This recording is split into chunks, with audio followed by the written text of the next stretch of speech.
Hey, JK here. I want to thank you for sharing part of your day with me. Well, ladies and gentlemen, thank you for joining me again, and I am looking forward to telling you how this Week 12 recap is going to be, mainly because my pitching didn't fully let me down. I mean, they let me down, but not fully. So we're going to go ahead and get into it. The Cheese Weasels this week are in third place with 122.5 points. Tell you one thing, I had some stat lines for this week. I'm excited. However, I'm hoping that they can only continue to be these type of stat lines, because I tell you one thing, I'm super excited. Lane Thomas had 3 home runs, 7 RBIs, and had a 364 batting average, while Marcell Ozuna had 2 home runs, 7 RBIs, and a 417 batting average. Ryan McMahon had 2 home runs for me, and Christian Yelich had 4 stolen bases, and I had 2 saves each from Kyle Finnegan, Kirby Yates, and Craig Kimbrell. On the other side of that fence, some of the guys that just didn't do well for me. Aaron Nola, he's a mixed bag. For the most part, he's good. And when he's good, he's really good. He is, amazing. But when he's bad, golly, he's bad. In any case, he had a bad start. We also have had a few guys like Camilo Doval, who had not pitched in a week, was thrown into a non-save situation, and gave up 4 runs. Come on, that doesn't help anybody. And finally, I've had a few guys who were very cold to the plate. Bryce Turang, Bryson Stott, and Ha-Sung Kim, very cold so far. They're producing maybe some walks, a stolen base here and there, and a hit very seldomly, but otherwise, very few RBIs, no home runs. So very little contribution, but anything helps, really, unless they're strikeouts. We don't want strikeouts. The adds and drops this week were pretty short. I was able to snag Shane Baz, who should be making his debut here soon, and also David Hamilton, who padded his stats with 4 stolen bases on Sunday Night Baseball against my Yankees. And the only drop was Griffin Jax. So I do need to find someone else to get me some holds and potentially some saves, because Johan Duran decides to crap the bed sometimes. But in any case, I feel good about this past week. I was able to get a little closer, even though the number may not indicate it. The guys who were in first and second were down a few pegs, few points here and there. So slowly working my way up in the different stats, still leading in several strikeouts, saves, second and holds like we talked about before. Definitely leading in the wins. It's gotten a lot closer because I'm only rotating Nola, Skeens, Glasnow here and there every week. So definitely going to have to start looking at that and making sure the guys don't catch me. Otherwise, just trying to get the stats offensively up. More hits, more runs, more home runs, more stolen bases. I'm doing good there. More walks. Lamont Wade Jr. was a terrible loss for me. But at the same time, hopefully he'll be coming back soon. I know he wanted to return today or tomorrow. That's probably not likely. But in any case, there is some hope, because I do have a few guys who like to walk. So very happy about that. The Cheese Weasels, again, sitting in third place. A team that's also on the rise. Let's go ahead and talk about the Kent Murphy Dingers. So this week, I was playing in the first of 2 weeks of the Toilet Bowl, you would say. Battle of the Bottom. That doesn't sound right. But in any case, I'm the 9th place team, and I was playing, or maybe I was the 8th place team. I was playing the 9th place team. In any case, I won 7 categories to 1 category. Pretty happy with how everything went. Honestly, came out with a win, and it wasn't a tie. So some of the stat lines, obviously, we're going to have to lead off with Lane Thomas. He did, in fact, have 3 home runs, 7 RBIs, and that nice 364 batting average. Also, Riley Green had 3 home runs, 11 RBIs, and even threw in a 333 batting average for me, which was phenomenal. Royce Lewis, 4 home runs. However, he only had 7 RBIs. He did have a 417 batting average, but seems like all of his home runs have been solo shots. I need him to hit those grand slams again. Unless he's the guy on the guy's team that's playing me, and that would not be good. So only hit solo shots when you're playing against me. Otherwise, man, let's get some RBIs up, because you have several home runs now, but you still don't have a ton of RBIs. And I know you've been out for a while, but the fact that you have more home runs than some of the guys that have played 3 times as many games as you, Come on, man. And Trevor Meagle had 4 saves for the Brewers this week. That's great because he helped me win that stat like I do pretty much every week, so pretty happy about that. Now for the guys who are struggling. Unfortunately, I did lose JT Realmuto for at least a month as he does have to overcome a knee injury, and I decided to pick up Luis Campusano.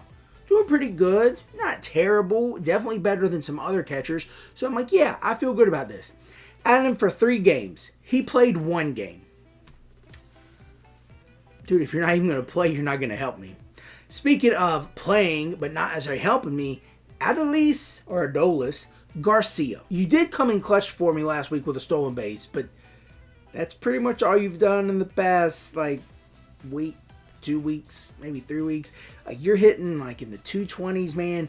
Definitely need you to step up. Now, needing to step up. The next, 5 or 7 starts, if it's all staying on track, Chris Paddack. He has a great row of starts these next, like I said, 5 or 7.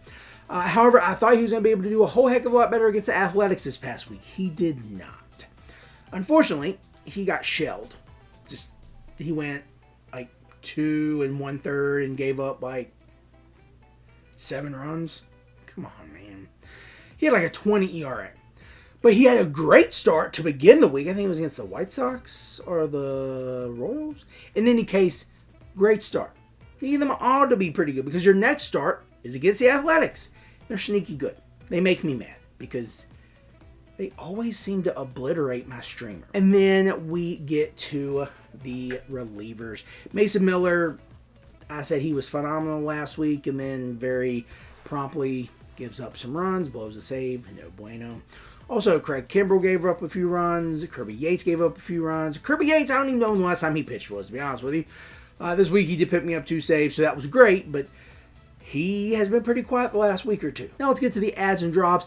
I did, like I say, pick up a new catcher in Luis Campusano. I also then had to replace him with Tyler Soderstrom, who has been on a tear as of late. I also picked up pitchers Tobias Myers for this upcoming matchup, Jake Irvin, who's been on a pretty good streak of starts with very few hits allowed, very few runs allowed, and he's gotten some wins. I also decided to go ahead and pick up Chris Paddack because he had some great starts lined up. We'll see how long he stays on the team. Speaking of staying on the team, the following guys did not have that pleasure. Kyle Bradish was put on the IL, and unfortunately it is elbow discomfort off the one that he just had issues with and was gone for the first part of the season. So I went ahead and released him. I'm not sure how long it's going to be. We also released Luis Campusano, like we talked about. We also released Patrick Sandoval, and unfortunately, Bowden Francis. I'll probably be picking him up in the future because he is a relief guy, a bulk starter. So hopefully he will be able to grab me a few cheap wins here and there, some strikeouts to keep my ERA and my whip pretty low. This win brought us to 3-6-2. That's definitely not where I want to be. However, there's still a good bit of baseball left, so there's an opportunity for me to climb from the A spot where I'm in now to playoff contention. I can also play the bubble burster. I can hopefully be the guy to knock someone else. I did barely make the playoffs last week. It came down to the very last week of the season. I had to win to be in, and I did manage to. Let's hope it doesn't come down to the last week this year, but if it does, I'm ready. I feel like my team is definitely rolling, and I'm excited about what is going to be moving forward with the Kent Murphy Dingers. Now we're going to move to the Fantrax League and talk about the Funky Junky Joker Monkeys. This week I was playing one of the bottom teams, so it was pretty much just don't screw up drastically, and I was going to get the win. I indeed did, 426 to 229. Some of my top performers did include Lane Thomas with 36 points, Cutter Crawford with 29, and Bailey Ober with 27. And now let's look at some of the pitchers, and as you know, pitching lets me down. So, Nick Pivetta, you did start against the Braves, so I gave you a little bit of slack, but you got me 6 points. That's unfortunate. Christopher Sanchez, you had a better start, and I believe it was against the White Sox, and you only got me 4 points, so that's not good at all. The next 2 guys, they were both relievers, so they were coming in hopefully with the lead to be able to pick up that cheap win. That did not happen. Tommy Henry gave up 4 earned runs in, I think, 4 or 5 innings, so you didn't get the win. And then Jose Suarez. Good Lord, dude. You pitched 1 inning, you gave up 5 earned runs. You lost me points. Henry got 4 points. Suarez got -4 points. So let's go ahead and look at the adds and drops. This week's adds included Gavin Sheets, who did nothing for me. Nick Martinez, who was either going to move into the lineup or be a bulk reliever. We also added David Peterson and Luis Ortiz. Luis Ortiz, amazing start for the bulk start for the Pirates. He was able to come in, I think in the second or third inning. Got me the win, got me like 20 points, absolutely amazing. And then we already talked about Tommy Henry and Jose Suarez. Now let's look at the drops. Matt Vierling, after that really hot week and a half, 2 weeks, he has gone cold. Mark Canha, unfortunately, just wasn't doing it for me. Nick Martinez, because we needed room for pitching. David Peterson, because we needed room for pitching. Gavin Sheets, because you weren't doing anything for me. And finally, Tommy Henry. So this win brings me to 7-5, I believe. Yes, 7-5. So definitely happy with where we are. Definitely have more room to improve. Obviously, we can't rest on our laurels. This week, we're going against the only undefeated team in the league. I definitely have a chance to upset him. And this is a guy, he's won the league like 2 out of the last 3 years or something like that. We've met in the championship game twice. Unfortunately, I have lost. I still remember Carlos Carrasco, had he pitched one more third of an inning, he would have gotten the win and would have gotten, ideally, another point for a strikeout, and that would have given me 8 extra points instead of not going that extra third of an inning, getting the win, and not another strikeout or another point just for an out. I lost by 4 points. That's tough. That's tough. You know what else is tough? Knowing you have one of the best teams in the league, having people tell you from the league that you have one of the best teams, and still losing because of pitching. You know who we're talking about. Peach Creek Purgatory. Unfortunately, this week I lost 934 to 777. That's pretty cool. Glad it wasn't 666. Some of my top performers included Matt Olson with 72, Riley Green with 68, and Austin Riley with 60. So finally, those two for the Braves coming into their zone and making sure they contribute not only to my fantasy team, but their team in real life. So let's talk about the guys who let me down. Freddie Peralta, you got me 9 points. Dude, what is going on with you? What is happening? You're walking way too many guys. Yoshi, you went 2 innings and you threw like 20 pitches. You got me 7 points. Simeon Wood Richardson, you got me 8 points. Nick Pivetta, you got me 6 points. Max Fried, you got me 6 points as well. Framber Valdez, you got me -6. But Jose Suarez got me -15. I did pick up Simeon Wood Richardson. Didn't do well for me. Also, Jose Suarez didn't do well for me. We also grabbed Kevin Pillar, who is sitting out games here and there. Carson Kelly, because my catcher went down and or had to be out, so that's unfortunate. Then we also grabbed Carlos Estevez, who has been great for me. Very glad what he's doing in Anaheim, even though his team's really not all that great. Now the drops, Kenta Maeda, Davis Schneider, Simeon Richardson, Justin Turner, and Nick Martinez. Peach Creek Purgatory definitely needs to improve. But until then, we're going to talk about the Russell My Jim Jams team, who lost 1 category to 12 categories to 3 categories. Okay, listen.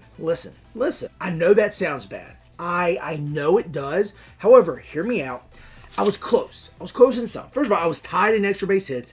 I was also 4 down in hits. I was also 4 down in home runs. So, yes, I know home runs a little much of a stretch. But, look, the 4 hits, that's not bad.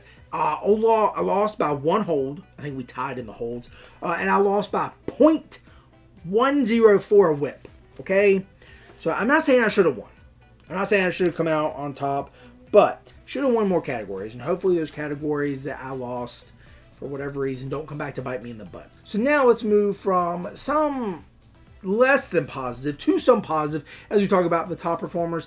Lane Thomas, 3 home runs, 7 RBIs, 4 extra base hits. CJ Abrams, 5 extra base hits and 5 RBIs. Maybe a stolen base here and there. That's good. Trevor Meagle, 4 saves. And then Chris Bassett and Bryce Miller both had 0 ERAs for me, so that was phenomenal. Now the guys that didn't do well for me.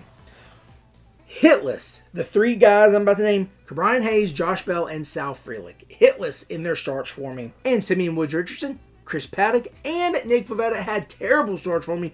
And then blown saves by both Hector Neris and Clay Holmes. So go ahead and move to the adds and drops.